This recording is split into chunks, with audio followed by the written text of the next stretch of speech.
Good morning बच्चों। कैसे हो आप लोग? मैं अभिषेक कुमार एक बार फिर से आप सभी का स्वागत करता हूँ स्टडी फंडा प्लेटफॉर्म पे। आज के वीडियो में मैं आपके साथ सीडीएस, आप लोगों के अपकमिंग सीडीएस एग्जाम के लिए जो फिजिक्स पूछा जाता है साइंस में, जहां से आपका 10 to 11 क्वेश्चन, साइंस से आपके टोटल 30 to 35 क्वेश्चन पूछे जाते हैं बच्चों, ठीक है। उसमें से अकेले फिजिक्स 1/3, 1/3 ये वेटेज रखता है। तो आज हम पूरी फिजिक्स, सीडीएस के एग्जाम में आने वाली जो फिजिक्स है वो कंप्लीट डिस्कस करेंगे। तो आप वीडियो को एंड तक देखते रहें, वीडियो थोड़ी लंबी होगी, बट आई होप एंड तक जाते जाते आपको फिजिक्स के सारे कॉन्सेप्ट समझ आ जाएंगे। और जो आप का ये जो सीडीएस का एग्जाम है उसमें आप बहुत अच्छी तरीके से स्कोर कर पाएंगे, ठीक है। तो चलो फिर शुरू करते हैं। सबसे पहला टॉपिक डिस्टेंस। डिस्टेंस क्या होता है? Distance is a total path length covered by an object. कोई भी ऑब्जेक्ट टोटल कितना पाथ लेंथ कवर करता है उसे हम डिस्टेंस कहते हैं। सपोज करो ये पर्सन ए है और ये पर्सन बी है। ए टू बी के बीच में, ए को, सपोज करो ये पर्सन है पॉइंट ए पे और ये है पर्सन पॉइंट बी पे। ए से को अगर बी तक जाना है तो इसको 10 मीटर का डिस्टेंस ट्रैवल करना पड़ेगा। तो टोटल पाथ, टोटल इसने कितना पाथ कवर किया उसको हम कहते हैं distance. It is always positive, ये हमेशा पॉजिटिव रहेगा। मतलब अगर बंदा थोड़ा बहुत भी चलेगा, थोड़ा सा भी पाथ लेंथ कवर करेगा तो वो कुछ ना कुछ तो कवर करेगा। तो it will always be positive.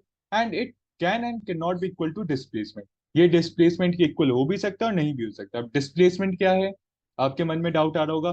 तो डिस्प्लेसमेंट होता है shortest distance between initial position and final position.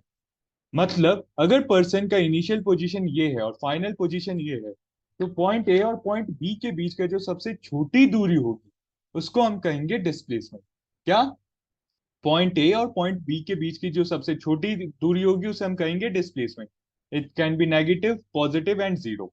ये नेगेटिव भी हो सकता है, पॉजिटिव भी हो सकता है और जीरो भी हो सकता है। अगला कॉन्सेप्ट है हमारा यूनिफॉर्म मोशन। यूनिफॉर्म मोशन मतलब when object covers equal distances in equal interval of time, then it is called uniform motion. अगर कोई ऑब्जेक्ट इक्वल डिस्टेंस ट्रेवल करता है इक्वल इंटरवल ऑफ टाइम में तो उसे हम कहते हैं यूनिफॉर्म मोशन। वही नॉन यूनिफॉर्म मोशन क्या होता है? When object covers unequal distance in equal interval of time, then it is known as non uniform motion. जब object unequal distance equal interval of time में ट्रैवल करेगा तो उसे non uniform motion कहेंगे। Example लेते हैं दोनों का। सपोज करो एक गाड़ी है, वो 10 किलोमीटर पर आवर की स्पीड से चल रही है। तो पहले घंटे में वो कितना चलेगी? 10 किलोमीटर। दूसरे घंटे में 20। तीसरे घंटे में 30। आप देखो तो एक घंटे में ये 10 किलोमीटर चल रही है, फिर एक घंटे में ये 10 किलोमीटर चल रही है। सो इस टाइप के मोशन को हम क्या कहेंगे? यूनिफॉर्म मोशन, ठीक है। वहीं अब अगर एक गाड़ी है जो एक घंटे में 10 किलोमीटर चल रही है, दूसरे घंटे में वो 25 चली गई और तीसरे घंटे में वो 50 चली गई। तो आप देखो एक घंटे में, पहले एक घंटे में 15, फिर दूसरे एक घंटे में 25। देख रहे हैं कि कितना ये मतलब इक्वल टाइम में अनइक्वल डिस्टेंस ट्रैवल कर रहा है। सो इस टाइप के मोशन को कहेंगे हम non uniform motion. Next topic है स्पीड। स्पीड होता है rate of change of motion. Motion किस रेट से चेंज हुआ, मतलब speed is equal to distance per unit time. Distance cover करने के लिए कितना टाइम लगा उसे हम कहते हैं आसान भाषा में स्पीड, ठीक है। कोई भी डिस्टेंस कवर करने के लिए एक ऑब्जेक्ट जितना टाइम लेते हैं उसे हम कहते हैं speed. It is distance per unit time, SI unit metre per second. Velocity क्या होता है? वेलोसिटी होता है displacement per unit time. Displacement per unit time, it is known as velocity. इसकी भी SI unit metre per second होती है। Displacement मैंने आपको पिछले स्लाइड में समझा दिया कि डिस्प्लेसमेंट क्या होता है, ठीक है। नेक्स्ट देखते हैं एक्सेलरेशन। एक्सेलरेशन होता है it is the ratio of change in velocity by time taken. Acceleration is v minus you by T. देखो, एक्सेलरेशन होता है final velocity minus initial velocity upon time taken. एक ऑब्जेक्ट एक object कि final velocity और initial velocity को हम subtract करेंगे, वो फाइनल वेलोसिटी और इनिशियल वेलोसिटी के बीच का जब हम डिफरेंस लेंगे कितने टाइम में, उसे हम कहते हैं एक्सेलरेशन। अगर एक्सेलरेशन वेलोसिटी की डायरेक्शन में हो रहा है तो इसे हम पॉजिटिव एक्सेलरेशन या एक्सेलरेशन कहेंगे। अगर ये वेलोसिटी के अपोजिट डायरेक्शन में हो रहा है तो इसे हम कहेंगे रिटार्डेशन। ठीक है। एक्सेलरेशन अगर वेलोसिटी के डायरेक्शन में हो रहा है तो उससे हम कहेंगे सिर्फ एक्सेलरेशन, और जब एक्सेलरेशन वेलोसिटी के अपोजिट हो रहा है तो उसे हम कहेंगे रिटार्डेशन। फोर्स, फोर्स क्या होता है? Anything that can be used to change the magnitude of velocity of an object or change its direction of velocity।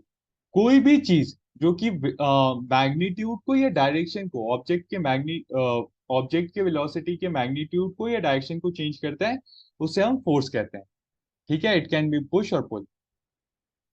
First law of motion. अब न्यूटन ने तीन बेसिकली लॉ ऑफ मोशन दिए हैं, तो उसमें से पहला लॉ ऑफ मोशन क्या है? पहला लॉ ऑफ मोशन कहता है when object remains at the state of rest. ठीक है। अगर ऑब्जेक्ट अगर स्टेट ऑफ रेस्ट में है तो वो रेस्ट में रहेगा, अगर मोशन कर रहा है तो मोशन में रहेगा, अनटिल एंड अनलेस उसके ऊपर कोई एक्सटर्नल फोर्स एक्ट ना करे। मतलब कि अगर कोई बॉडी रेस्ट में है तो वो रेस्ट में ही रहेगी टिल इटर्निटी।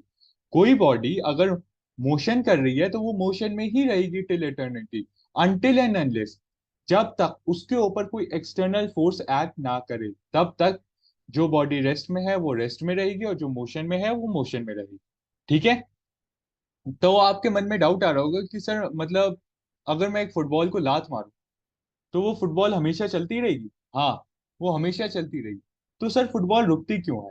तो फुटबॉल बच्चों इसलिए रुकती है क्योंकि उस पे फ्रिक्शनल फोर्स लगता है, ग्रेविटेशनल फोर्स लगता है। अगर आप ऊपर किक मारेंगे तो नीचे से ग्रेविटी खींचती है, विंड फोर्स लगाती है, तो वेरियस फोर्सेस के कारण बॉल फुटबॉल जो है आपका लास्ट में रुक जाता है।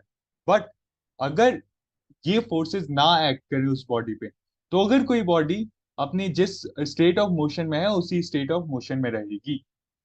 ठीक है। फर्स्ट लॉ ऑफ मोशन को हम लॉ ऑफ इनर्शिया भी कहते हैं। First law of motion gives the definition of force, ये हमें फोर्स की डेफिनेशन समझाता है। Now what is inertia? Inertia is a property of a body. ठीक है।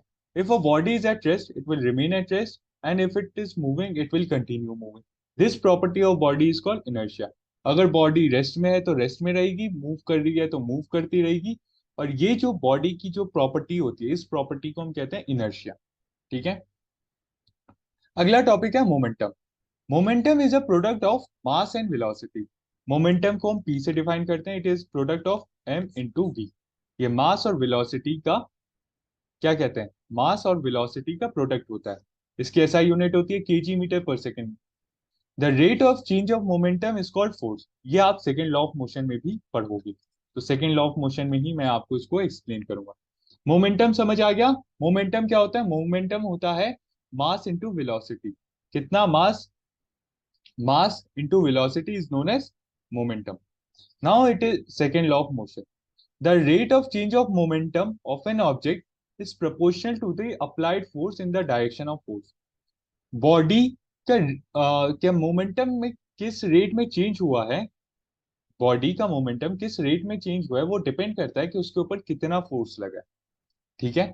बॉडी का मोमेंटम में कितना चेंज हो रहा है वो डिपेंड करता है उस पर कितना फोर्स लग रहा है। ये जो चीज है, ठीक है, ये जो स्टेटमेंट है, ये स्टेटमेंट के ऊपर भी क्वेश्चन पूछा जाता है। एक बार सीएपीएफ में एंड सीडीएस में इसके ऊपर डायरेक्ट क्वेश्चन पूछा गया है कि रेट ऑफ मतलब कि मोमेंटम अगर चेंज होगा तो उससे क्या कौन सी चीज की कौन सी चीज अफेक्ट करती है। मेरे को भी क्वेश्चन एग्जैक्टली याद नहीं, लेकिन ये सेम इसी कॉन्सेप्ट के ऊपर क्वेश्चन पूछा गया है।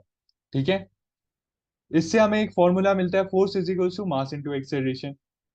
इसकी एसआई यूनिट होती है KG metre per second square. And force produces change in momentum, मतलब फोर्स जो है वो मोमेंटम में चेंज लाता है। ठीक है। इस डेफिनेशन का इजी फॉर्म ये है कि जो फोर्स है, जब हम फोर्स अप्लाई करेंगे तो मोमेंटम में आपके चेंज आएगा।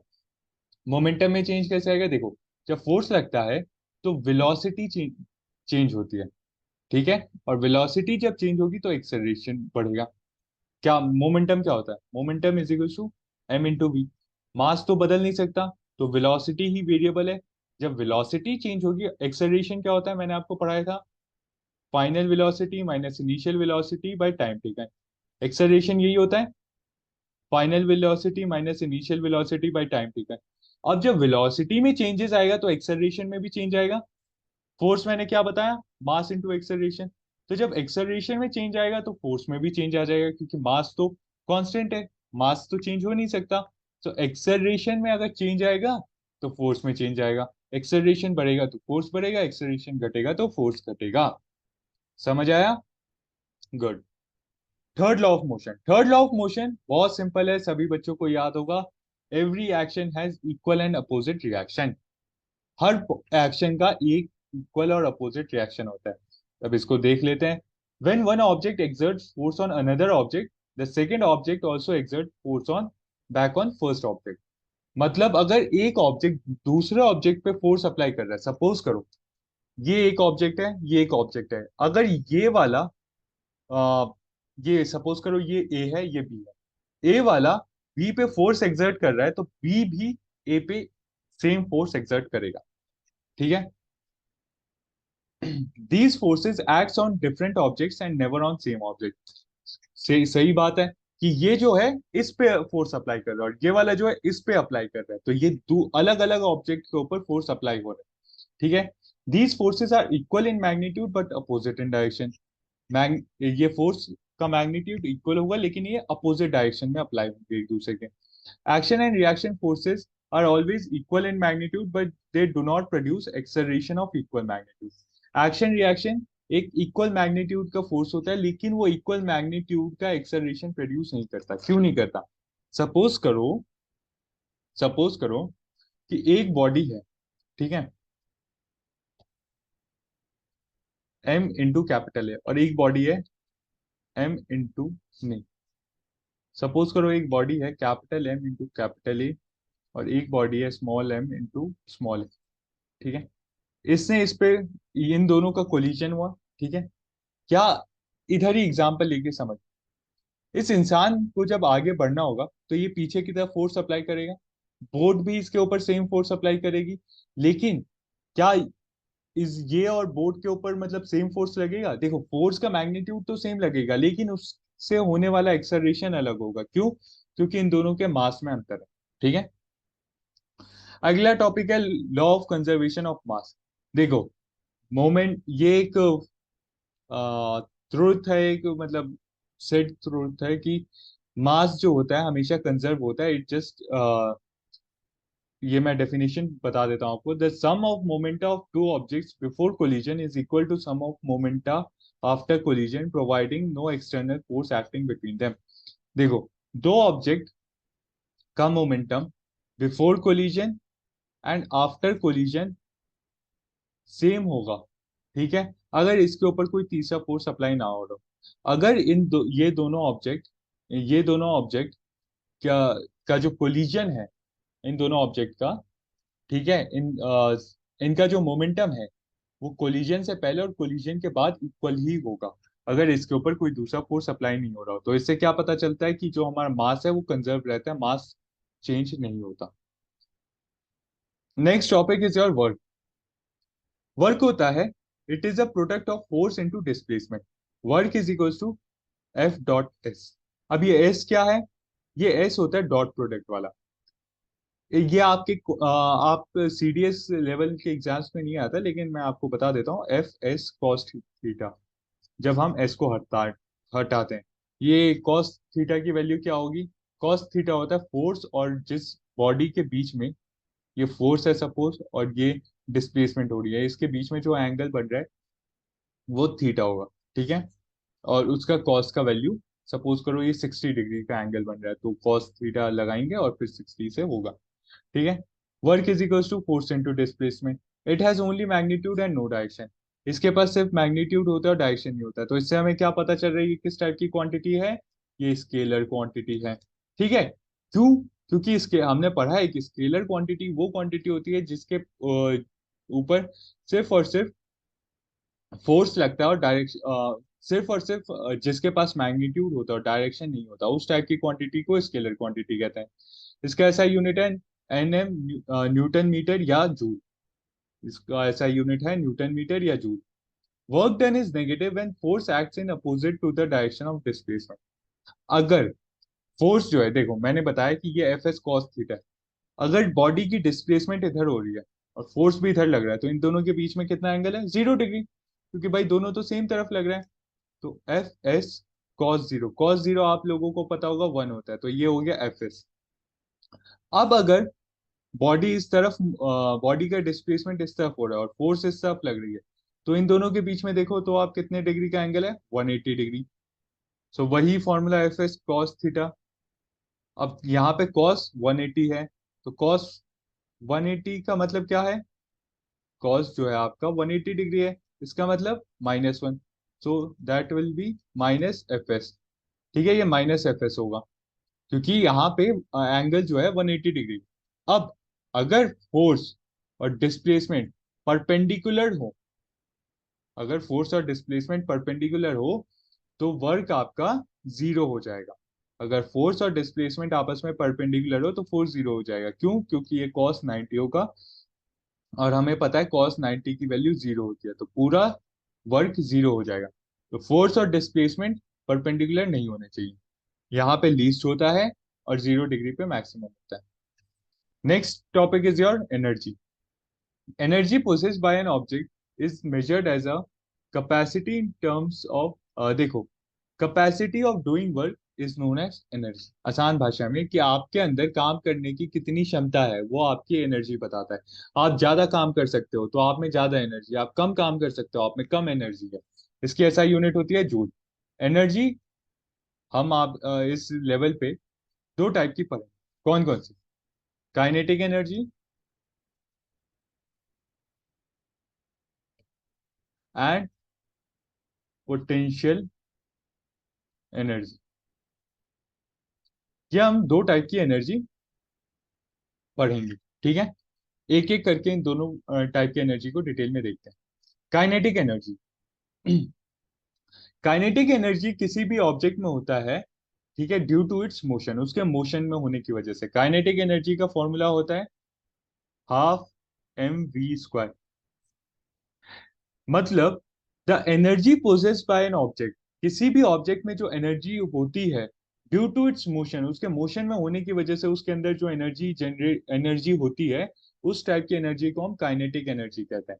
काइनेटिक एनर्जी बढ़ती है with increase in speed. Increase in speed या वेलोसिटी, आप कुछ भी कह लो। अगर वेलोसिटी बढ़ेगी तो काइनेटिक एनर्जी बढ़ेगी, ठीक है, और वेलोसिटी कम होगी तो काइनेटिक एनर्जी कम होगी। क्यों? क्योंकि मास तो कांस्टेंट है, मास चेंज नहीं होता। Kinetic energy of a body moving with a certain velocity is equal to the work done on it to make that to make them acquire that velocity. Kinetic energy is देखो, difference in kinetic energy is also a work done। अगर मैं बोलूं कि मेरी जो body थी, पहले उसकी एनर्जी थी कितनी? पहले उसकी काइनेटिक एनर्जी थी 12 m v1²। अब उसकी वेलोसिटी मैंने बढ़ा दी, 12 m v2²। v2² ज्यादा है, उसकी वेलोसिटी बढ़ गई, तो इसकी एनर्जी बढ़ी। The difference of increase in energy, ये जो डिफरेंस है, that will be equal to work done. Work done is equals to 12 m v2² minus v1²। ठीक है, this is your kinetic energy. Work done is equal to the change in kinetic energy of an object. Work done जो है, it is equal to the change in kinetic energy of an object. अगला topic है potential energy. Potential energy वो energy होता है which is there in a body due to its position. Body की position, different position में होने की वजह से जो उसमें एनर्जी एक्वायर होती है, उस टाइप की एनर्जी को हम कहते हैं पोटेंशियल एनर्जी। ठीक है, पोटेंशियल एनर्जी का फॉर्मूला होता है mgh, mass into gravity into height. Due to its position, body जब यहाँ पे है तो इसकी हाइट कम है, ठीक है, हाइट कम है, तो इसमें पोटेंशियल एनर्जी कम होगी। जब इसकी ये बॉडी इस हाइट पे पहुंचेगी, इसकी हाइट ज्यादा है, इसमें पोटेंशियल एनर्जी ज्यादा होगी। तो potential energy due to the position of an object is known as वो एनर्जी, देखो, उस टाइप की एनर्जी जो कि किसी बॉडी में होती है ड्यू टू इट्स पोजीशन, उसकी पोजीशन की वजह से, उस टाइप की एनर्जी को हम कहते हैं पोटेंशियल एनर्जी। अगला टॉपिक है हमारा law of conservation of energy. Law of conservation of energy क्या कहता है? Law of conservation of energy कहता है energy can neither be created nor be destroyed. ना तो मैं एनर्जी बना सकता हूँ, ना ही उसे डिस्ट्रॉय कर सकता हूँ। मैं सिर्फ और सिर्फ एनर्जी को एक फॉर्म से दूसरे फॉर्म में बदल सकता हूँ। मतलब अगर मैं इधर एग्जांपल देखूं, तो ये बॉडी जब नीचे से ऊपर चल रही है, ठीक है, तो इसमें काइनेटिक एनर्जी ज्यादा है और पोटेंशियल एनर्जी कम है। ठीक है, काइनेटिक ज्यादा, पोटेंशियल कम। सपोज करो इसकी टोटल एनर्जी में देखता हूँ, टोटल एनर्जी तीनों पोजीशन में मैं मेजर करता हूँ। सो पहले वाले कंडीशन में इसकी काइनेटिक एनर्जी ज्यादा होगी, पोटेंशियल एनर्जी कम होगी। दूसरे कंडीशन में जब यहाँ पे है तो 1 सेकंड के लिए बॉडी रुकेगी, उस समय इसकी काइनेटिक एनर्जी जीरो हो जाएगी, क्योंकि बॉडी रुक गई, वी जीरो हो गया, तो kinetic energy zero. T total energy, यहाँ पे kinetic energy plus potential energy, kinetic energy zero हो गई, तो सिर्फ और सिर्फ पोटेंशियल एनर्जी बचा। जब वहां से ये नीचे आएगी तो टोटल एनर्जी वही होगा, काइनेटिक प्लस पोटेंशियल। अब यहां से नीचे आने में काइनेटिक इसकी काइनेटिक एनर्जी बढ़ेगी, पोटेंशियल कम होगी। ठीक है, और एक पॉइंट आएगा जब ये एकदम ग्राउंड पे आ जाएगा, तब इसकी पोटेंशियल जीरो हो जाएगी। अगर मैं तीनों कंडीशन की टोटल एनर्जी बताऊं तो तीनों कंडीशन में टोटल एनर्जी सेम हो। क्यों? क्योंकि energy can neither be created not be destroyed, it can only be transform from one form to another. समझ आया? ये सिर्फ और सिर्फ एक फॉर्म से दूसरे फॉर्म में बदल सकता है, ना तो मैं बना सकता हूँ काइनेटिक एनर्जी, ना ही डिस्ट्रॉय कर सकता हूँ। ठीक है, सो ये है आपका law of conservation of energy के बारे में। Now work, power. अगला टॉपिक है हमारा power. Power is defined as rate of doing work, rate of doing work. आप कितनी गति से काम कर पा रहे हो, वो आपका पावर है। ठीक है, power is equals to work done per unit time. आपने कोई काम कितने टाइम में कंप्लीट किया, वो जो रेशियो है, वो रेशियो आपको पावर बताएगा। सो पावर समझ आ गया, power is the rate of doing work. ठीक है, काम करने की क्षमता, वो काम करने के रेट को हम पावर कहते हैं। अगला टॉपिक है हमारा सेंट्रीपिटल फोर्स, कि सेंट्रीपिटल फोर्स क्या होता है। अब हमारा अगला टॉपिक है सेंट्रीपिटल फोर्स। सेंट्रीपिटल फोर्स होता है the force that causes acceleration and keeps body moving in a circular path. वो फोर्स जो कि एक्सेलरेशन प्रोड्यूस करता है और बॉडी को सर्कुलर पाथ में मूव करवाता है, उस फोर्स को हम कहते हैं सेंट्रीपिटल फोर्स। ठीक है, वो फोर्स जो कि एक्सेलरेशन कॉज करता है, जो कि एक्सेलरेशन कॉज करता है और बॉडी को सेंटर में मूव करवाता रहता है, उस फोर्स को हम कहते हैं सेंट्रीपिटल फोर्स। अगर ये फोर्स ना लगे तो ये बॉडी किसी भी पॉइंट से टेंजेंशनली मूव करके बाहर चली जाएगी। ठीक है, ये फोर्स हमेशा टुवर्ड्स द सेंटर लगता है। इंपॉर्टेंट पॉइंट, ये फोर्स हमेशा टुवर्ड्स द सेंटर लगता है, और ये फोर्स अगर ब्रेक हो जाए तो बॉडी उस पॉइंट से टेंजेंशनली निकल के बाहर चली जाएगी। Motion around of the moon around earth and moon का मोशन अर्थ के अराउंड, या अर्थ का मोशन सन के अराउंड, ये सब एग्जांपल है सेंट्रीपिटल फोर्स के। ठीक है, अगला है ग्रेविटेशन फोर्स। ग्रेविटेशन फोर्स कहता है कि every object in the universe attract each other. Her object universe में एक दूसरे को अट्रैक्ट करता है। वो जो अट्रैक्शन का जो फोर्स है, उसको हम कहते हैं ग्रेविटेशन फोर्स। जो हर ऑब्जेक्ट यूनिवर्स में एक दूसरे को अट्रैक्ट करता है, और इस फोर्स ऑफ अट्रैक्शन को हम कहते हैं gravitational force. Next topic, universal law of gravitation. Universal law of gravitation कहता है कि every object in the universe attracts every other object with a force which is proportional to the product of their masses and inversely proportional to the square distance between them. मतलब the force is proportional to the product of masses and inversely proportional to the square distance between them. तो ये जो force होता है, that is,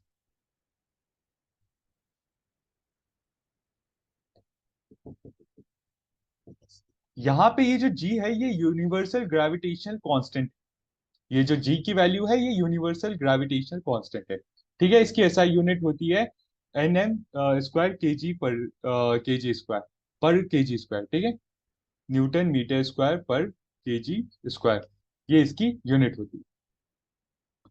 next topic, importance of universal law of gravitation. अब हमने universal law of gravitation पढ़ा, मैंने आपको बताया कि हर ऑब्जेक्ट एक दूसरे ऑब्जेक्ट को जो अट्रैक्ट करता है, वो किस फोर्स से अट्रैक्ट करता है, वो होता है product of their masses and inversely proportional to the product, inversely proportional to the square distance between them.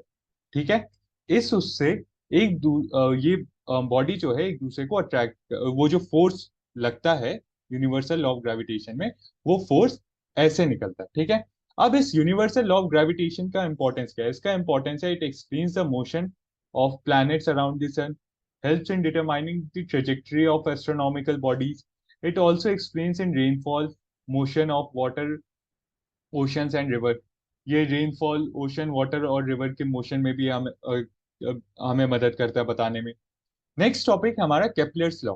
Kepler ने 3 लॉ दिए थे रिगार्डिंग प्लैनेटरी मोशन। क्या प्लैनेट एक सन के अराउंड किस वे से मूव करता है, उसके बारे में 3 लॉ दिए थे। तो उसमें पहला लॉ क्या था? पहला लॉ था law of orbits. Law of orbits में कहता है कि जो प्लैनेट है ये सन के अराउंड एलिप्टिकल ऑर्बिट में मूव करते हैं। ये देखो, ये एलिप्टिकल ऑर्बिट है और एलिप्स में 2 फोकस होते हैं।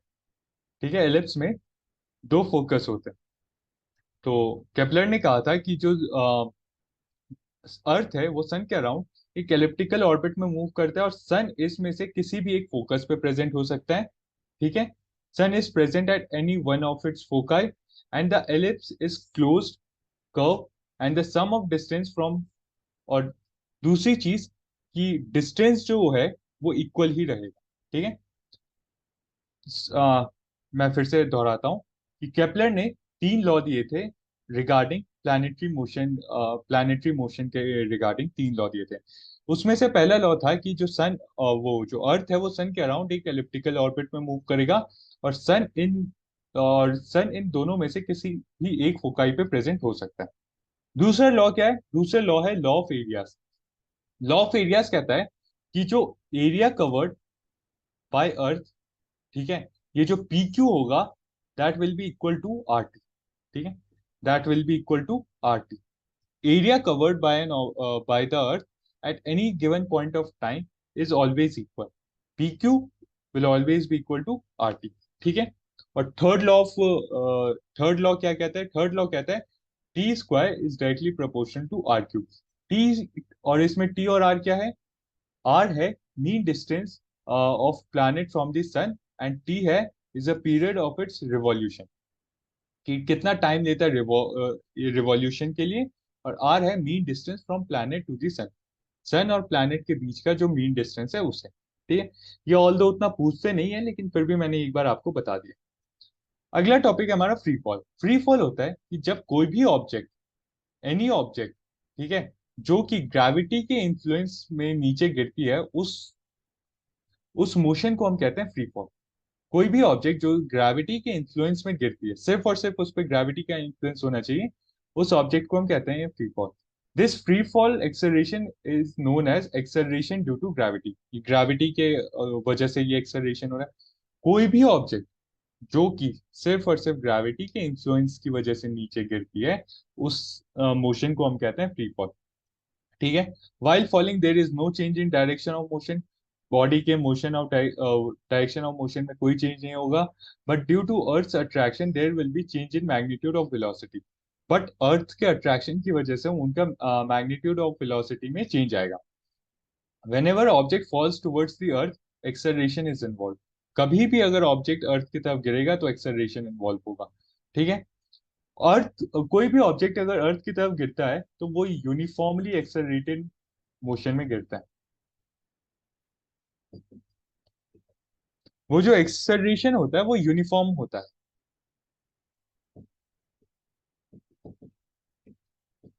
कोई भी ऑब्जेक्ट जब अर्थ की तरफ गिरता है तो वो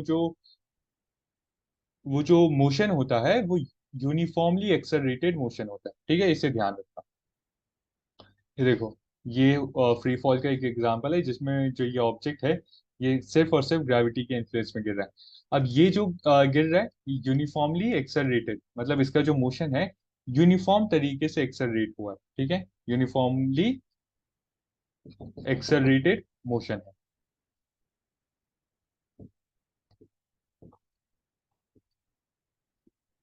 This is known as uniformly accelerated motion. Next is your mass. Mass is a measure of inertia. Mass जो है inertia का measure है.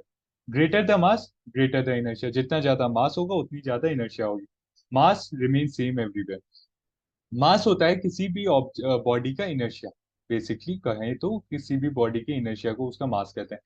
मास जो होता है वो हर जगह, चाहे अर्थ पे आप मेजर करो, चाहे मून पे मेजर करो, या कहीं पे भी मेजर करो, मास हमेशा सेम रहेगा।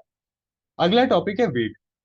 वेट जो होता है, it is the force by which body attracts that object, earth attracts that object. Weight of an object is the force with which it is attracted towards the earth. Weight जो होता है वो force होता है जिस वजह से, जिस फोर्स से अर्थ किसी भी ऑब्जेक्ट को अपनी तरफ अट्रैक्ट कर रहा है। ठीक है। तो इसका मतलब जो वेट होगा, it is a force acting vertically downwards and it has both magnitude and direction. Mass of an object remains same everywhere whereas weight of an object depends upon the small g, depends upon the gravitation, मतलब location की gravitation पे depend करेगा। मास हर जगह same रहेगा, लेकिन जो wait है वो डिफर करेगा। ठीक है। जहां पे जी ज्यादा होगा वहां पे वेट ज्यादा होगा, और जहां पे जी कम होगा वहां पे वेट कम होगा। ठीक है। एक ये बहुत इंपॉर्टेंट है, इसके ऊपर कभी कभी एग्जाम में क्वेश्चन पूछ लेता है कि weight on moon and weight on earth, ये इन दोनों के बीच का जो रेशियो है वो रेशियो बताओ। तो ये रेशियो 1:6 का है। ठीक है। मून पे जो बॉडी है वो मून और अर्थ का जो वेट का जो रेशियो है वो 1:6 के बराबर है। थर्स्ट, थर्स्ट वो फोर्स है which act perpendicularly towards the surface of an object. अगर किसी भी ऑब्जेक्ट के परपेंडिकुलरली कोई फोर्स लगे, उस फोर्स को हम कहते हैं थर्स्ट। ठीक है। Pressure, pressure is thrust per unit area. Pressure thrust per unit area. Thrust देखो यहाँ पे ये जो है थर्स्ट है, परपेंडिकुलर प्रेशर किसी भी ऑब्जेक्ट पे लग रहा है, और एरिया, अगर ज्यादा एरिया है तो थर्स्ट कम हो जाएगा, एरिया कम है तो थर्स्ट बढ़ जाएगा। ठीक है। बयान्सी, बयान्सी होती है अपवर्ड फोर्स। इसे हम अपथ्रस्ट भी कहते हैं, इसे हम अपथ्रस्ट भी कहते हैं। It is the upward force exerted by the water on the bottle is known as upthrust और बॉयंट फोर्स। जो अप ये जो कोई भी वाटर या कोई भी फ्लूइड जो है, जो अपवर्ड फोर्स लगाता है, परपेंडिकुलरली अपवर्ड फोर्स लगाता है, उस फोर्स को हम कहते हैं बॉयंट फोर्स। ठीक है। Magnitude of this buoyant force depends upon the density of fluid. जो मैग्नीट्यूड है, कितना ज्यादा बॉयंट फोर्स लगेगा, वो इस फ्लूइड की डेंसिटी पे मेजर करेगा। अगर फ्लूइड ज्यादा डेंस है तो बॉयंट फोर्स ज्यादा लगेगा, अगर फ्लूइड कम डेंस है तो बॉयंट फोर्स कम लगेगा। Objects of density less than that of fluid will float, otherwise it will sink. अगर मान लो ये ऑब्जेक्ट है, ये और ये फ्लूइड है, अगर ऑब्जेक्ट की density is less than liquid की density, then object will float. अगर ऑब्जेक्ट की density is equal to liquid की डेंसिटी, देन इट विल, मतलब तब ये इस कंडीशन में होगा, ये ऊपर भी रहेगा और नीचे भी रहेगा, ये बीच में तैरता हुआ रहेगा। और अगर ऑब्जेक्ट की density is greater than liquid की density, then it will sink. ठीक है। आर्किमिडीज प्रिंसिपल, आर्किमिडीज प्रिंसिपल हमें कहता है कि when object is immersed fully और partially in a liquid, it experiences an upward force. और वो जो अपवर्ड फोर्स होता है वो कितना होता है? It is equal to the weight of fluid displaced by an object. Archimedes principle कहता है कि कभी भी अगर हम बॉडी को फुली या पार्शियली लिक्विड में सबमर्ज करें, फुली या पार्शियली लिक्विड में डुबाएं, तो वो एक अपवर्ड फोर्स फेस करता है। ये जो अपवर्ड फोर्स है, it is equal to the, ये कितना ज्यादा अपवर्ड फोर्स लगेगा, वो जो अपवर्ड फोर्स होगा, that will be equal to the weight of fluid displace by, कितना फ्लूइड उसने अपने एरिया से डिस्प्लेस किया, वो फोर्स उतना अपवर्ड फोर्स उसके ऊपर लगेगा। ठीक है। रिलेटिव डेंसिटी, रिलेटिव डेंसिटी होता है ratio of density of a substance to that of water. Water से किसी भी सब्सटेंस की डेंसिटी के रेशियो को हम रिलेटिव डेंसिटी कहते हैं। अगला टॉपिक है हमारा sound. Sound is basically a form of energy. ठीक है। एनर्जी ट्रेवल्स साउंड जो है, sound is a form of energy which travels in wave के फॉर्म में ट्रेवल करता है। ठीक है, वेव के फॉर्म में ट्रेवल करता है। अब वेव क्या होता है, वेव कितने टाइप के होते हैं, ये सब हम आगे देखें। ठीक है, वेव बेसिकली दो टाइप के होते हैं। वेव इलेक्ट्रोमैग्नेटिक,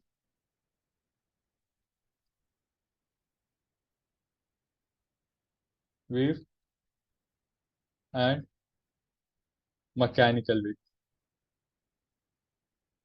इलेक्ट्रोमैग्नेटिक वेव्स वो वेव होते हैं which do not require medium to travel, जिनको ट्रैवल होने के लिए कोई मीडियम की जरूरत नहीं होती है।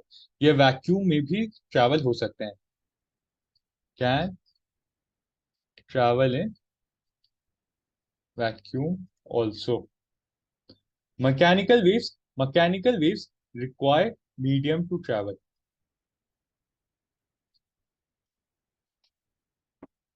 इन वेव्स को मीडियम चाहिए ट्रैवल करने के लिए, और वो मीडियम सॉलिड लिक्विड गैस कोई सा भी हो सकता है। अब मैकेनिकल वेव्स भी फर्दर डिवाइडेड होते हैं। मैकेनिकल वेव्स भी फर्दर डिवाइडेड होते हैं दो टाइप में। कौन कौन से, ट्रांसवर्स वेव एंड लॉन्गिट्यूडिनल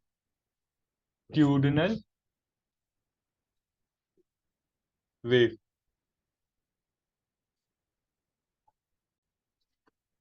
अब ये जो आपके मैकेनिकल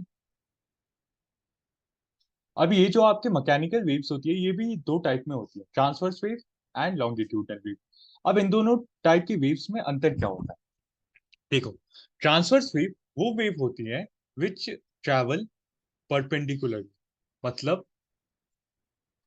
जो वेव इस वे में ट्रैवल करती है उस वेव को हम कहते हैं ट्रांसवर्स वेव। लॉन्गिट्यूडनल वेव कैसी होती है, लॉन्गिट्यूडनल वेव इस डायरेक्शन में ट्रैवल करती है, दे ट्रैवल पैरेलल। ठीक है, ये पैरेलल ट्रैवल करती है। और ट्रांसवर्स वेव, दे ट्रैवल परपेंडिकुलरली। ठीक है, ये परपेंडिकुलरली ट्रैवल करती है। अब कैरेक्टरिस्टिक्स ऑफ साउंड वेव, अब साउंड वेव की हम कैरेक्टरिस्टिक पढ़ते हैं। सबसे पहले एम्पलीट्यूड, वेवलेंथ, ठीक है, पीरियड, फ्रीक्वेंसी एंड पिच। इनके बारे में हम एक एक करके पढ़ते हैं। देखो, एम्पलीट्यूड होता है क्रेस ये बेस लाइन से जो मैक्सिमम वेव, जितना इसने वो जो इसका मैक्सिमम क्रेस्ट की हाइट है, उस हाइट को हम कहते हैं एम्पलीट्यूड। वेवलेंथ क्या होता है, वेवलेंथ होता है it is a distance between two consecutive crest और टू कॉन्जिक्यूटिव ट्रफ। एक पूरे वेव की कितनी लेंथ है उसको हम कहते हैं वेवलेंथ। ये दो क्रेस्ट या दो ट्रफ के बीच की कितनी दूरी है, इस दूरी को हम कहेंगे इसकी वेवलेंथ। अब पीरियड क्या होता है, पीरियड होता है कि एक वेवलेंथ को कितना, पीरियड होता है कि एक वेवलेंथ एक कंप्लीट साइकिल फुलफिल करने में, एक कंप्लीट साइकिल चलने में, एक वेव एक कंप्लीट साइकिल चलने में कितना टाइम ले रही है, वो उसका हो गया टाइम पीरियड, या पीरियड भी हम कह सकते हैं। ठीक है, फ्रीक्वेंसी, फ्रीक्वेंसी होता है कि एक वेव किसी भी एक पॉइंट से एक सेकंड में कितने नंबर ऑफ वेव्स मूव करती है, उसे हम फ्रीक्वेंसी कहते हैं। ठीक है, total number of cycles of a wave that are produced in 1 second can be referred as a frequency of the wave. Total number of waves, ठीक है, टोटल कितनी वेव्स एक सेकंड में ट्रैवल होती है उसे हम कहते हैं फ्रीक्वेंसी ऑफ द वेव। ठीक है, pitch, pitch is the frequency of a sound wave that refers the rate of vibration of sound traveling through air. This parameter decides sound perceived as high pitched or low pitched. This in sound the frequency is known as pitch. Sound में frequency को हम pitch भी कहते हैं। ठीक है, अगला topic है एको। एको मतलब क्या होता है, echo is a repeated sound wave, ठीक है, due to reflection of sound. जब आप पहाड़ों में जाके जोर से अपना नाम लेते हैं तो आपको अपना नाम दोबारा सुनाई देता है। ऐसा क्यों होता है, ऐसा इसलिए होता है ड्यू टू एको। एको की वजह से ये फिनोमिना होता है। एको होता है repeated reflection of sound wave is known as echo. जब साउंड वेव रिफ्लेक्ट बैक होके आपके पास आ रही है, आपने अपना नाम चिल्लाया जोर से, सपोज करो आपका नाम है अमित, आपने जोर से चिल्लाया अमित, सामने से जो रिफ्लेक्ट होके साउंड वेव आई है वो भी क्या, वहां से भी साउंड आ रहा है Amit. So this reflected sound wave is known as echo.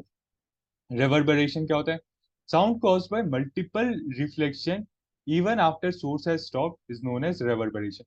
Continuous continuous जो आपका रिफ्लेक्शन, मल्टीपल रिफ्लेक्शन जब आपको सुनाई देता है, ठीक है, उसको हम कहते हैं एको।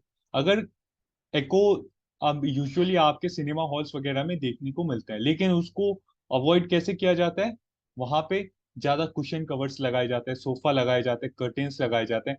वो सब करता ये है कि साउंड वेव को अपने में अट्रैक्ट कर लेता है, ठीक है, अपने में एब्जॉर्ब कर लेता है। उस वजह से आपको रिपीटेड रिफ्लेक्शन सुनाई नहीं देते। वरना एक स्पेसिफिक टाइप के रूम स्ट्रक्चर में जहां पे आप अपना नाम जोर से चिल्लाएं, तो वो वहां से आपको repeated reflection, multiple reflection of your sound wave will be heard, ठीक है। इसको कहते हैं रेवर्बरेशन। रेंज ऑफ हियरिंग, ये बहुत इंपॉर्टेंट है। सीडीएस में कई बार इसके ऊपर क्वेश्चन पूछा गया, डायरेक्ट क्वेश्चन पूछा है कि भाई रेंज ऑफ हियरिंग कितनी होती है। तो ह्यूमन की जो हेल्दी ह्यूमन ईयर जो है वो 20 हर्ट्ज से 20,000 हर्ट्ज तक का साउंड वेव सुन सकता है। Sound wave above than 20,000 hertz is known as ultrasonic sound, and sound wave less than 20 hertz is known as infrasonic sound, ठीक है। वो साउंड वेव जो 20,000 हर्ट्ज से ज्यादा का है, और वो साउंड वेव जो 20 हर्ट्ज, वो उसे अल्ट्रासोनिक कहते हैं। जो साउंड वेव 20 हर्ट्ज से कम का है उसे हम इंफ्रासोनिक साउंड कहते हैं। Sonar, sonar stands for sound navigation and ranging. ये एक टेक्निक है which is use to find, ठीक है, which is use to find distance, direction and speed under often under water object like water, hills, valleys, iceberg, submarines और sunken ships। ये एक device है जो कि सोनार वेव्स प्रोड्यूस करती है, जो कि हमें सी के अंडर का जो जैसा भी सरफेस है, सी के अंडर आपकी संकन शिप्स हैं, वाटर, हिल्स हैं, वैलीज हैं, जो भी चीज है वो आपको हम बताती है कि यहाँ पे ये पर्टिकुलर चीज है। अगर मान लो कि ये शिप मूव कर रही है, यहाँ पे एक बड़ा सा हिल है, ठीक है, यहाँ पे शिप को रिफ्लेक्टेड साउंड वेव इतनी देर में सुनाई देगा। ये वेव नीचे जाएगी, फिर रिफ्लेक्ट होके आएगी। जब ये शिप यहाँ पे आएगी तो इसको ये साउंड वेव जल्दी सुनाई देगा, तो शिप को पता चल जाएगा कि यार इसके नीचे कुछ ना कुछ चीज है, ठीक है। इस टेक्निक को सोनार कहते हैं, ठीक है। ये शिप्स वगैरह में यूज की जाती है। अगला टॉपिक आपका electric circuit. Electric circuit is a closed path of wires and electrical component which allows current to flow through it. Electrical circuit एक क्लोज्ड वायर का एक क्लोज लूप होता है, जिसकी वजह से आपका जो भी साउंड, जो भी आपके क्या कहते हैं इलेक्ट्रॉन्स हैं, वो मूव होते हैं and electric current flows through it, ठीक है। इलेक्ट्रिक करंट इसके अंदर से फ्लो होता है। Electric current is the rate of flow of electrons in a conductor. Rate of flow of electrons in a conductor is known as electric current, ठीक है। इसकी एसआई यूनिट होती है ampere. SI unit electric current की क्या होती है? Ampere होती है। इलेक्ट्रिक चार्ज की एसआई यूनिट क्या होती है? चार्ज की एसआई यूनिट क्या होती है, बता सकते हो कोई मुझे? चार्ज की एसआई यूनिट होती है आपकी कूलम, ठीक है। Rate of flow of electron, मतलब अगर मैं इलेक्ट्रिक करंट का आपको वो बताऊं, तो इट इज चार्ज पर यूनिट टाइम। एक चार्ज को ने कितना टाइम लिया टोटल मूव होने में, उसे हम कहते हैं इलेक्ट्रिक करंट। इसकी एसआई यूनिट होती है कूलम, ठीक है। अब एमीटर एंड वोल्टमीटर देख लेते हैं। एमीटर वो डिवाइस है, ठीक है, एमीटर वो डिवाइस है जो कि करंट मेजर करके देता है किसी भी इलेक्ट्रिक सर्किट में। एक इलेक्ट्रिक सर्किट में कितना करंट ट्रैवल हो रहा है उसे वो जो डिवाइस जो चीज को मेजर करता है उसे हम कहते हैं एमीटर। एमीटर हमेशा सीरीज में कनेक्टेड होता है। एमीटर हमेशा सीरीज में कनेक्टेड होता है। इसका रेजिस्टेंस बहुत छोटा होता है, ठीक है। अगर ज्यादा रेजिस्टेंस कर देंगे तब तो करंट मूव करेगा ही नहीं, और जब करंट मूव करेगा ही नहीं तो वो बता पाएगा ही नहीं, ठीक है। वहीं वोल्ट मीटर देखते हैं। वोल्ट मीटर जो होता है, इट,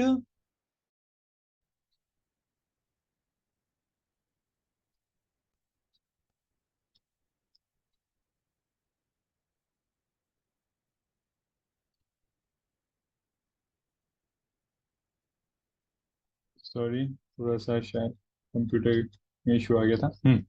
वोल्ट मीटर,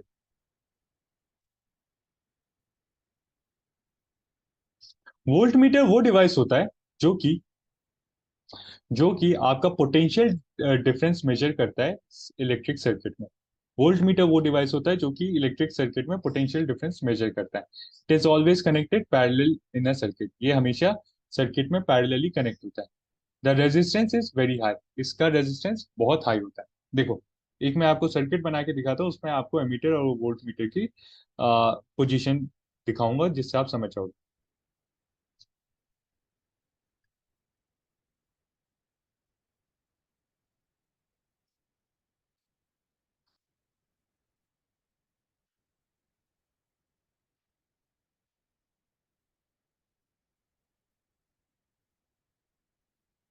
ये है आपका सर्किट। एमीटर सीरीज में कनेक्ट होगा, वोल्ट मीटर पैरेलल में। इसका रेजिस्टेंस बहुत कम होता है, इसका रेजिस्टेंस बहुत हाई होता है। It measures the current, it measures the voltage. ठीक है।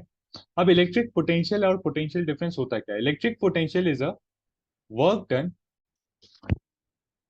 अच्छा, आप इलेक्ट्रिक पोटेंशियल क्या होता है? इलेक्ट्रिक पोटेंशियल कहता है कि एक चार्ज को इंफिनिटी से किसी एक पॉइंट तक, इंफिनिटी से, इंफिनिटी कोई भी दूर का एक पॉइंट हो सकता है, वहां से पॉइंट ए तक लाने के लिए, पॉइंट ए हमारा पॉइंट है, वहां से यहां तक लाने के लिए कितना वर्क डन करना पड़ा, उसे हम इलेक्ट्रिक पोटेंशियल कहते हैं। ठीक है। अब पोटेंशियल डिफरेंस क्या होता है? पोटेंशियल डिफरेंस होता है कि पॉइंट ए पे इसका कितना पोटेंशियल है और इस चार्ज का पॉइंट बी पे कितना पोटेंशियल है। इन दोनों के बीच का जो डिफरेंस है उसे हम पोटेंशियल डिफरेंस कहेंगे। जब तक यहाँ पे डिफरेंस नहीं होगा, चार्जेस के बीच में डिफरेंस नहीं होगा, पोटेंशियल डिफरेंस नहीं होगा, तब तक चार्ज मूव करेगा नहीं। यार देख, अगर यहाँ पे इक्वल है, यहाँ पे इक्वल है, तो कोई मूव क्यों करेगा? और जब मूव नहीं करेगा, चार्ज मूव नहीं करेगा, तो इलेक्ट्रिक करंट फ्लो नहीं होगा। क्यों? क्योंकि मैंने बताया था electric current is a rate of flow of charges. जब चार्जेस फ्लो ही नहीं होंगे तो इलेक्ट्रिक करंट फ्लो नहीं होगा। सो ये होता है आपका इलेक्ट्रिक पोटेंशियल। अगला टॉपिक है आपका ओम्स लॉ। ओम्स लॉ कहता है ओम्स लॉ एक हमें फॉर्मूला देता है, वो होता है V is equal to I R, जिसमें V जो वोल्टेज है, it is directly proportional to current. V जो पोटेंशियल डिफरेंस है, जितना ज्यादा पोटेंशियल डिफरेंस उतना ज्यादा करंट, जितना ज्यादा डिफरेंस होगा उतना ज्यादा ही करंट फ्लो होगा। और इसको एक एक कांस्टेंट वैल्यू से, इस वो प्रोपोर्शनल साइन हटाने के लिए हमने एक कांस्टेंट वैल्यू ऐड किया, and that constant is your resistance. ठीक है। V is equal to I R. अगला टॉपिक है रेजिस्टेंस। रेजिस्टेंस होता है कि वो कोई भी ऑब्जेक्ट जो कि चार्ज को आगे मूव करने से रोक रहा है। कुछ भी चीज जो कि चार्ज को, इलेक्ट्रिक चार्ज को आगे मूव करने से रोक रहा है, उसे हम कहेंगे इलेक्ट्रिक रेजिस्टेंस। ठीक है। जो कि चार्ज को आगे मूव करने से रोक रहा है। तो रेजिस्ट, जैसे ओम्स लॉ से मेरे को V is equal to I R आ गया, यहाँ से रेजिस्टेंस का फॉर्मूला मेरे को मिल गया, R is equal to V upon I. यहाँ पे V वोल्टेज, I करंट। ठीक है। और रेजिस्टेंस का एक और फॉर्मूला होता है। ठीक है। Resistance is equal to rho L upon A. अगर किसी भी मेरे को एक क्या कहते हैं, वायर में अगर रेजिस्टेंस निकालना है, तो उसमें उसके लिए मैं ये फॉर्मूला यूज कर सकता हूँ। R is equal to rho L upon A. यहाँ पे एल होगा length of a wire, A होगा area of cross section of a wire. ये फॉर्मूला बहुत बहुत इंपॉर्टेंट है, क्योंकि इस फॉर्मूले से डायरेक्टली कई बार क्वेश्चन आपको पूछा जा चुका है और आगे भी इन फ्यूचर पूछा जाएगा। ठीक है। The property of a conductor due to which it. अब अगला टॉपिक है हमारा कंडक्टर और इंसुलेटर के बारे में। Conductors are those substances which allow electricity to pass through them. Conductor वो सब्सटेंस है जो कि इलेक्ट्रिसिटी को अपने अंदर से पास होने देते हैं, और इंसुलेटर्स वो सब्सटेंस है जो कि अपने अंदर से इलेक्ट्रिक चार्जेस या इलेक्ट्रिसिटी को फ्लो नहीं होने देते। ठीक है। Conductor support electric flow of current and insulator does not. Conductor के एग्जांपल क्या है? Copper, aluminium, gold, silver. और इंसुलेटर के glass, plastic, rubber and would. ये सारे वो सब्सटेंस है जो कि अपने अंदर से इलेक्ट्रिक करंट को फ्लो नहीं होने देते। ठीक है। अगला टॉपिक है हमारा resistivity. Resistivity is defined as a resistance offered by a material per unit length of for a unit cross section of area. The SI unit of resistivity is ohm meter. Resistivity increases linearly with temperature. देखो, आपको exam में इस type का question पूछा जा सकता है कि एक सब्सटेंस है, ठीक है, एक सब्सटेंस, सपोज करो कॉपर वायर है, ठीक है। उससे पहले मैं जरा आपको थोड़ा सा रेजिस्टिविटी और अच्छे से एक्सप्लेन कर देता हूँ। देखो, रेजिस्टिविटी किसी भी सब्सटेंस की इंट्रिंसिक प्रॉपर्टी होती है, वो उसके अपने अंदर की प्रॉपर्टी होती है। It does not change. ठीक है।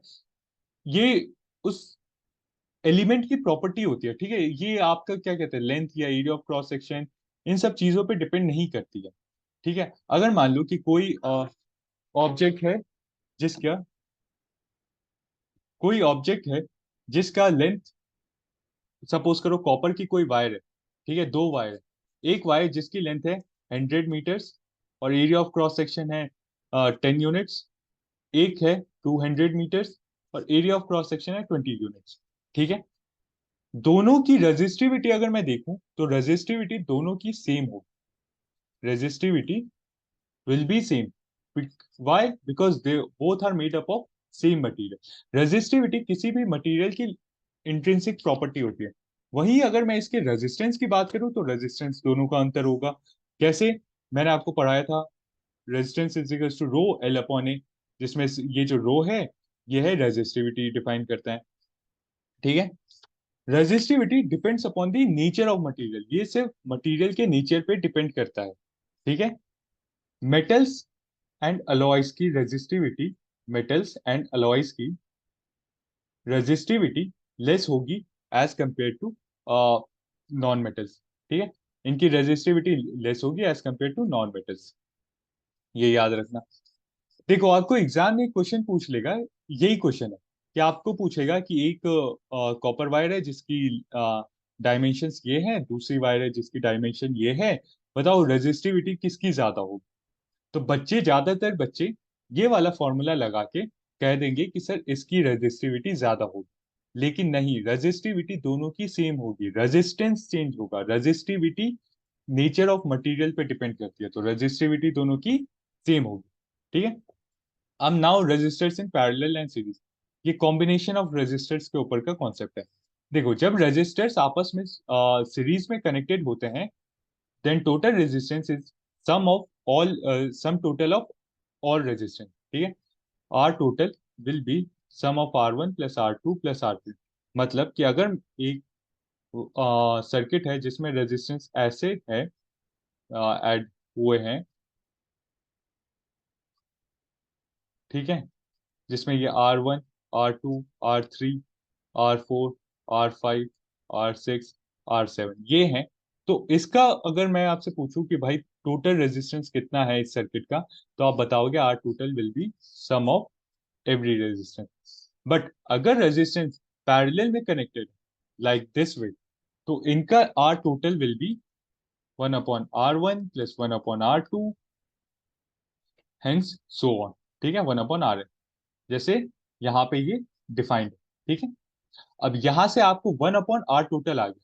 सपोज करो 1/R टोटल की कोई भी एक वैल्यू है, सपोज करो ये 1/30 है, तो आप क्या कहोगे? इसका मैं पूछूंगा तो रेजिस्टेंस टोटल कितना है, तो आप कहोगे आर टोटल विल बी 30 ओम। ठीक है, ये आप कहो, ये कहोगे आप इसकी रेजिस्टेंस है। ठीक है, ये 1/R टोटल की वैल्यू ये है, तो आर टोटल की वैल्यू 30 आ जाएगी, क्रॉस मल्टीप्लाई कर दो इसी।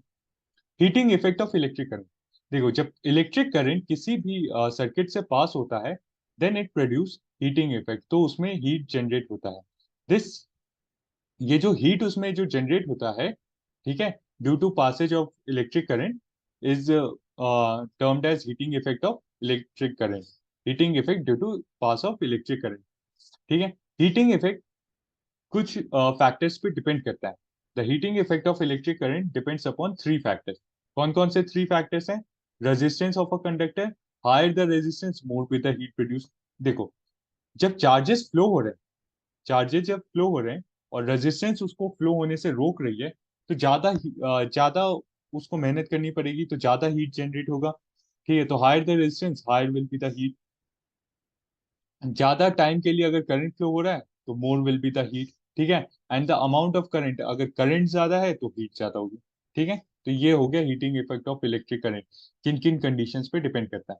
अब इसका फॉर्मूला क्या है हीटिंग इफेक्ट का? H=I²RT, ये है हीटिंग इफेक्ट का फॉर्मूला। अगला टॉपिक है आपका electric power. Electric power is the rate of at which work is done और energy is transferred in electric circuit. जो पावर का कॉन्सेप्ट है सेम इलेक्ट्रिक पावर का है, लेकिन इसमें जो इलेक्ट्रिक पावर है इसमें आपका कितनी स्पीड से या किस उससे जो वर्क डन हो रहा है या एनर्जी वो ट्रांसफर हो रही है सर्किट में, वो डिफाइन करता है। नॉर्मल पावर क्या डिफाइन करता था, बताओ? Power is equal to work done per unit time, कि आपने कितनी जल्दी कोई काम कर लिया। यहाँ पे पावर क्या डिफाइन कर रहा है कि कितनी जल्दी आपका एनर्जी वो इलेक्ट्रिक करंट ने काम किया, ठीक है। वो वाला जो वर्क डन है वो यहाँ पे डिफाइन होगा, ठीक है। Electric power is equal to P into V I, P is equal to V into I. अगला टॉपिक है मैग्नेटिक फील्ड। मैग्नेटिक फील्ड जो होता है, किसी भी चार्ज के अराउंड का जो रीजन होता है वहां पे मैग्नेटिज्म, मैग्नेटिक इफेक्ट हम फील कर सकते हैं। मैग्नेटिक इफेक्ट जो फील कर सकते हैं उससे होता ये है कि लाइक चार्जेस एक दूसरे को अट्रैक्ट करती है और अपोजिट चार्जेस एक दूसरे को रिपेल करती है। अगला कॉन्सेप्ट है हमारा सोलेनॉइड का, ठीक है। अगला टॉपिक अगला टॉपिक है हमारा सोलेनॉइड के बारे में। तो सोलेनॉइड क्या होता है? Solenoid is a device having many circular turns of insulated copper wire wrapped closely around a shape of cylinder. Solenoid एक डिवाइस होता है जिसमें कई सारे सर्कुलर टर्न्स होते हैं ऑफ कॉपर वायर से। कॉपर वायर के काफी सारे सर्कुलर टर्न्स होते हैं और ये सब आपस में काफी क्लोजली रैप्ड होते हैं सिलेंडर की शेप में, ठीक है। ये सोलेनॉइड जो है एक इलेक्ट्रोमैग्नेट की तरह बिहेव करती है, ठीक है। It acts as an electromagnet. ये इलेक्ट्रोमैग्नेट की तरह एक्ट करती है। ये सोलेनॉइड का ऐसा शेप होता है, ठीक है। Field lines inside the solenoid is parallel. Solenoid के अंदर जो फील्ड मैग्नेटिक फील्ड लाइंस होंगे ये पैरेलल होंगे, ठीक है। अब आप मुझे बताओ कि ये कौन से मैग्नेट की तरह लग रही है। खुद देखो ध्यान से, ये बेसिकली बार मैग्नेट की तरह बिहेव करती है। सोलेनॉइड फील्ड के जो फील्ड के अंदर जो सोलेनॉइड है वो मैग्नेटिक फील्ड लाइंस जो सोलेनॉइड के अंदर है that will be in parallel direction, ठीक है। अगला है Fleming's left hand rule. Fleming से हमें दो रूल्स दिए थे, एक लेफ्ट हैंड रूल एक right hand rule. Left hand rule कहता है कि अगर आप अपने फिंगर इन थंब, इंडेक्स फिंगर और मिडिल फिंगर को 90 डिग्री की पोजीशन में लेंगे तो आपका जो थंब है वो motion, index finger magnetic field और मिडिल फिंगर करंट की डायरेक्शन को रिप्रेजेंट करेगा। अब इसका क्या इंपॉर्टेंस है? इसका इंपॉर्टेंस आपको अगली स्लाइड में पता चलेगा जब आप इलेक्ट्रिक मोटर के बारे में पढ़ोगे, ठीक है। इलेक्ट्रिक मोटर के बारे में जब आप पढ़ोगे। सो इलेक्ट्रिक मोटर एक डिवाइस है जो कि इलेक्ट्रिकल एनर्जी को मैकेनिकल एनर्जी में कन्वर्ट करती है। इलेक्ट्रिक मोटर किस कॉन्सेप्ट पे एक्ट करती है? Fleming's left hand rule, left hand rule. Fleming's left hand rule पे इलेक्ट्रिक मोटर जो है वो एक्ट करती है।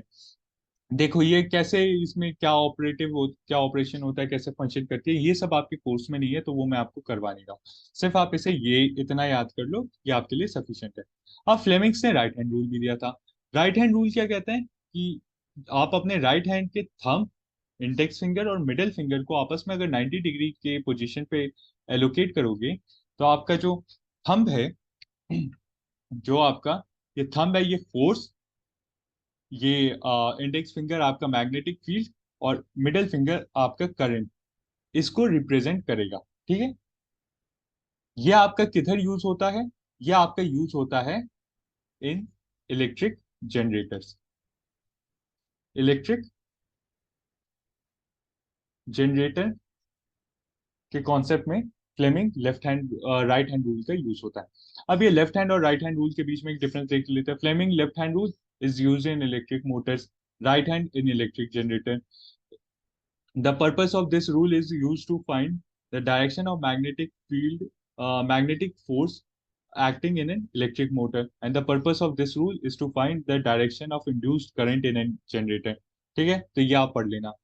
इलेक्ट्रिक जनरेटर वो डिवाइस है जो मैकेनिकल एनर्जी को इलेक्ट्रिकल एनर्जी में कन्वर्ट करती है। क्या? जो मैकेनिकल एनर्जी को इलेक्ट्रिकल एनर्जी में कन्वर्ट करती है। ये फ्लेमिंग के राइट हैंड रूल के कॉन्सेप्ट पे एक्ट करती है, ठीक है। अगला टॉपिक है, अगला टॉपिक हमारा मिरर्स के बारे में। मिरर जो है, अगला टॉपिक है हमारे मिरर्स के बारे में। तो स्फेरिकल मिरर दो टाइप के होते हैं, ठीक है। दो टाइप के होते हैं, convex and concave. Concave mirror वो होता है जिसमें अंदर वाली सरफेस आपकी रिफ्लेक्टिंग सरफेस होती है, like this. This is your concave mirror.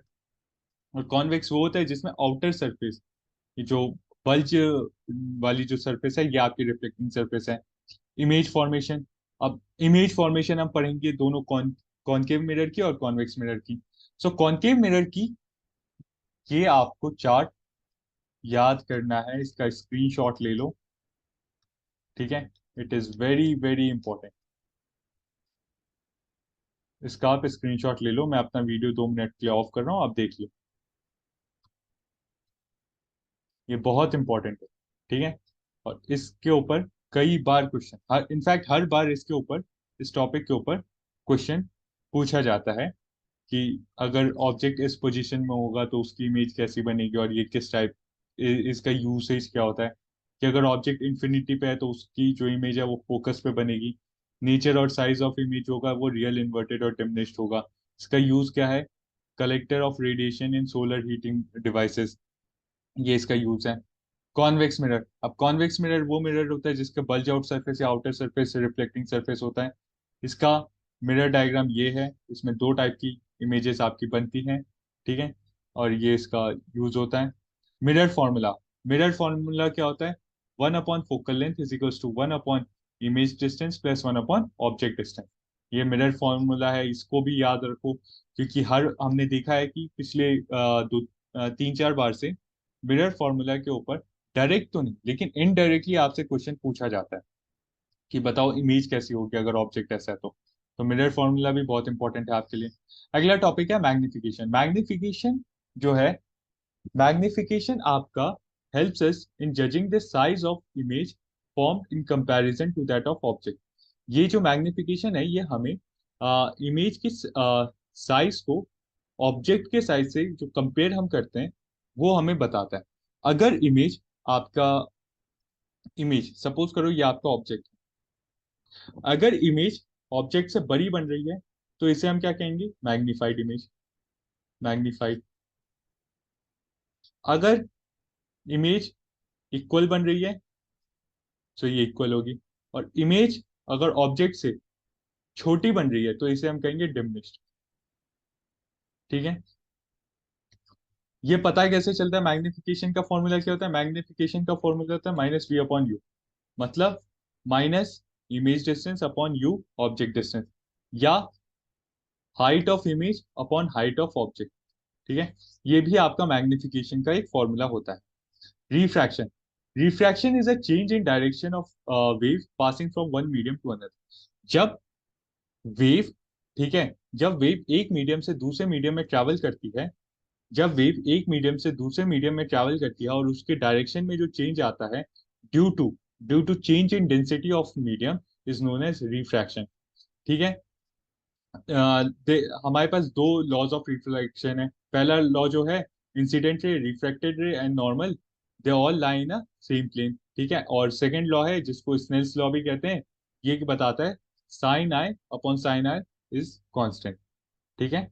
Sign angle of incident upon sine angle of refraction will always be constant.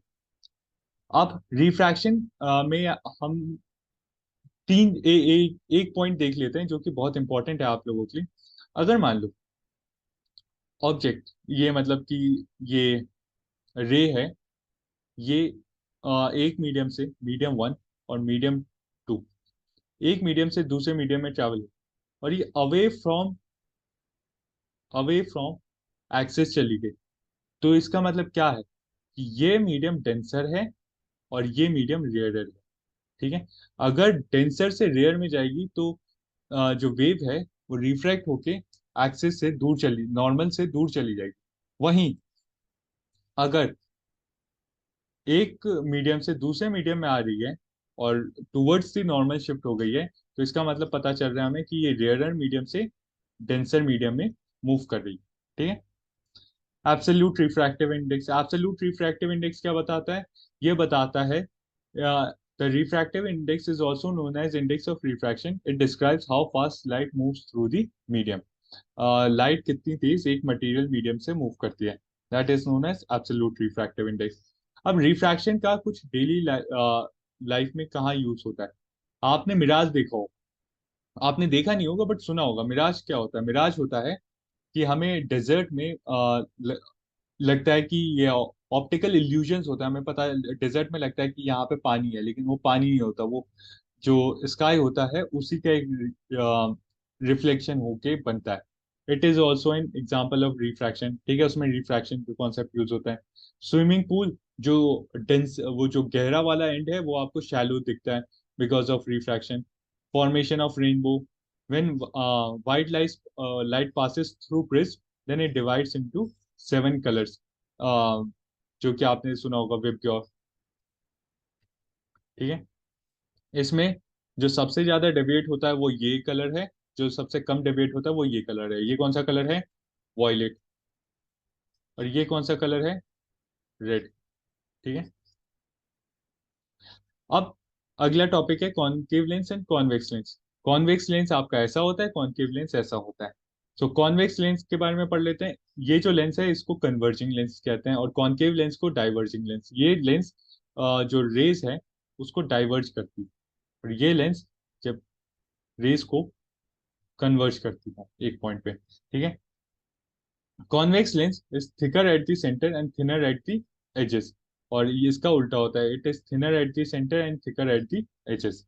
Edges पे ये थिक होती है। Image formation by concave lens, ये आपको इसका इमेज फॉर्मेशन, ये जो अगर हम ऑब्जेक्ट इंफिनिटी पे होगा तो इमेज लोकेशन कहाँ बनेगी, इमेज का नेचर क्या होगा और साइज क्या होगा, ये आपको याद करना है, ठीक है। या आप कहीं नोट बना लेना और इसको याद कर लेना कि अगर ऑब्जेक्ट इंफिनिटी पे होगा तो इमेज F2 पे बनेगा। F2 आपका ये वाला हो गया, ठीक है। और इमेज का नेचर क्या होगा? Virtual erect. एंड इमेज की साइज क्या होगी? डिमनेस। देखो कॉनकेव मिरर जो था ना, उसमें हर कंडीशन में, सिर्फ एक कंडीशन को छोड़ के हर कंडीशन में आपका रियल और इन्वर्टेड इमेज बना। और वह वो सेम चीज यहाँ पे कॉन्वेक्स मिरर में, ठीक है। और कॉन्वेक्स मिरर वहां पे जो इमेज बना कॉन्वेक्स मिरर वहां पे जो इमेज बनाता था वो वर्चुअल और इरेक्ट। वो सेम चीज यहाँ पे ये उल्टा हो जाता है। ये वैसे लेंस है, लेकिन आप समझो कि मैं बताना क्या चाह रहा हूँ।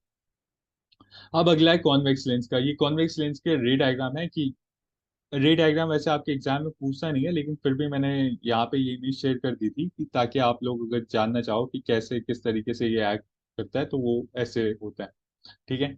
ये है कॉन्वेक्स लेंस का, कॉन्वेक्स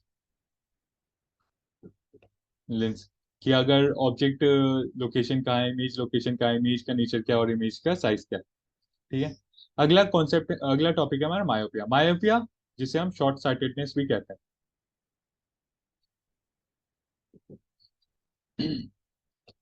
मायोपिया में होता ये है कि आपकी जो नॉर्मल जो इमेज जो होती है वो आपके रेटिना पे बननी चाहिए, लेकिन मायोपिया में इमेज रेटिना से पहले बन जाती है। इस वजह से जो पर्सन है वो पास की चीज देख लेता है, लेकिन दूर की चीज देखने में उसे दिक्कत होती है, ठीक है। मायोपिया, शॉर्ट साइटेडनेस, इसमें आप पास की चीज देख लोगे लेकिन दूर की चीज देखने में आपको दिक्कत होगी। अगला टॉपिक है, ये सिम्टम्स ऑफ मायोपिया है कि मायोपिया जब होता है तो उसके क्या सिम्टम्स होते हैं। अगला टॉपिक है हाइपरमेट्रोपिया। हाइपरमेट्रोपिया में उल्टा होता है। इसमें क्या होता है?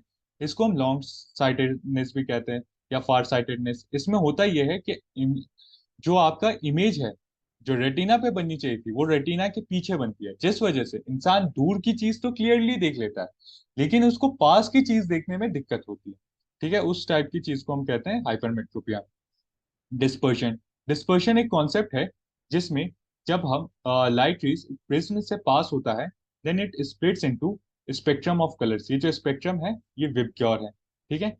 The process of white light splitting into constituent colour is known as dispersion. जो व्हाइट लाइट पास जो कर एक ग्लास प्रिज्म से पास होता है और अपने कॉन्स्टिट्यूएंट कलर्स में डिवाइड होता है उसे कहते हैं हम डिस्पर्शन। अगला टॉपिक है total internal reflection. Total internal refraction होता है कि जब लाइट रे किसी ऑप्टिकली डेंसर मीडियम से when light rays travel from more optically denser medium to less optically denser medium, तो वो आपस में अंदर ही रिफ्रैक्ट होती है, ठीक है। जब जैसे, और ये रेनबो बनने के लिए की कंडीशन में काम करता है। देखो सपोज करो कि यहाँ से लाइट रे, ये सपोज करो डायमंड, यहाँ से लाइट रे एंटर की और